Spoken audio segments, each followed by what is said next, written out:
Nasakpan ako nga ginapug-an og hinubo nga panty sa akong ugangang babay ang akong kape. Oh, not good. Maayong adlaw kanimo DJ Sam og sa imuhang mga libuan ka mga viewers. Ambot ba? Naglagot jud ko sa ako ang nasayran karon. Tungod sa ako nasayran DJ Sam, di na ko makapangape pa nga di ako mismo ang muinit sa tubig. Dili ako ang mutimpla sa kape, kay kung di man gani, magsuka ko DJ Sam. Tawagan na lang ko sa pangalang Arnold. 32 anyos. Taga dinhi lang sa Mindanao. Minyo na ko DJ Sam ug dunan ako'y tulo ka mga anak. Gagmay pa ang ako mga anak DJ Sam. Ang akong asawa itago na lang nato sa pangalang Annie. Breadwinner si Annie DJ Sam ug nagtrabaho siya sa usa sa mga mall dinhi sa among lugar.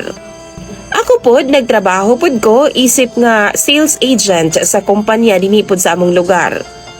Okay pod ang among kahimtang DJ Sam. Tulo ra man ang among mga anak. Tapos parehas mi nga dunay trabaho ni Mrs. Naami nagpuyo sa akong mga ugangan DJ Sam ug sila pod ang gaasikaso sa among mga anak. Ginatagaan jud nako ang akong mga ugangan DJ Sam kay kapoy pod baya ang ilang trabaho. Kanang mag-atiman sa among mga anak, di pod na lalim. Maong gina-recognize gid nako na DJ Sam ang ilang effort. Kada sweldo, ginahatag gid nako na ang 5,000 pesos kang mama ug papa. Happy pod ang akong asawa ni Ana. Sigihan pod kog remind sa akong ugangan DJ Sam nga dapat magminahalay daw ming mag-asawa. Dapat daw magpabilin ang akong respeto sa ilaha. Sa akong mga ugangan, isipon daw nako silang tinuod nako nga mga ginikanan. Gibuhat ko pod na DJ Sam. Kabaw ko kung unsa ang ilang sakripisyo ni mama ug papa sa among mga anak. Maong di gyud ko makalimot ana. Sayo pa lang sa buntag, nagmata na sila. Like mga 4 AM DJ Sam. Tulog pa mi sa akong misis. Si mama ug papa na ang maghikay. Kay pukawon mi nila no mga bandang 5:30 na sa morning. Luto na ang tanan. Ready na ang tanan. Maligo na lang mi sa akong asawa DJ Sam para sa trabaho namo. Tapos nakahukad na pod ang pagkaon ug nakatimpla na pod og kape si mama. Kumbaga, pungko na lang gyud mi sa lamesa. Sulod sa 7 ka tuig namo nga kaminyo ni Annie DJ Sam. Ani na jud ang naanda namo nga setup. Parehas manggod ming trabahante sa akong asawa, dihang nagkita ming duha. Pero karon, na ako'y nadiskubre DJ Sam nga nagpabaligtad yun sa akong ginhawaan ug nagpausab sa akong pagtan-aw didto sa akong ugangan. Taga-buntag banggo DJ Sam. Gasabay jud migligo sa akong misis. Pero isa ka buntag ana, wa ko makasabay niya, wa ko misud sa CR kay naglain man ang akong lawas. Nagpahilot ko sa akong asawa DJ Sam anang gabi pa lang, maong wa ko maligo pagkabuntag. Wa kabantay si mama nga naara ko sa kwarto nag-ilis DJ Sam. Ang bintana sa among kwarto, lapos sa among kusina.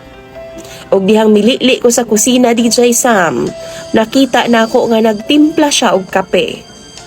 Kuratan kay ko DJ Sam. Kay kalit man niyang gihubo ang iyahang panty ug isawsaw ang bilahan sa kape namo sa akong asawa. Oh my. Naga-share lang manggod mi og tasa sa kape sa akong asawa DJ Sam.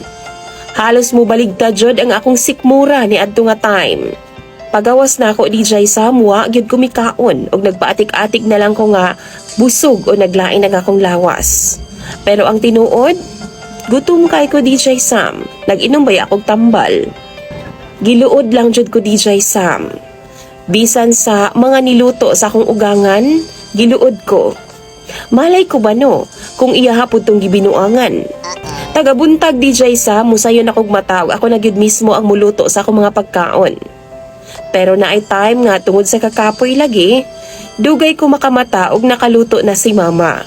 Isa pa sa akong gikabalakan ha, basin makakaon ang akong mga anak sa iyang mga kabuang. Kabaw mo DJ Sam, pila ka beses na akong gusto sultian ang akong asawa bahin ni Ana. Pero gaduha-duha ko, Kay basin unyag lainon niya sa pagsabot. Kay kabaw na mo, bisan unsay mahitabo, ihabi ang mama no. Pero di jud ko mahimutang. Og halos di na ko mamaha og manihapon sa balay DJ Sam. Kay luodon gyud ko sa mga pagkaon sa among balay. Unsa ka ang akong angay buhaton no? Palihog daw bi, tambagi daw ko ninyo sa comments section. Ako nang pambasahon. Imong sender DJ Sam Arnold.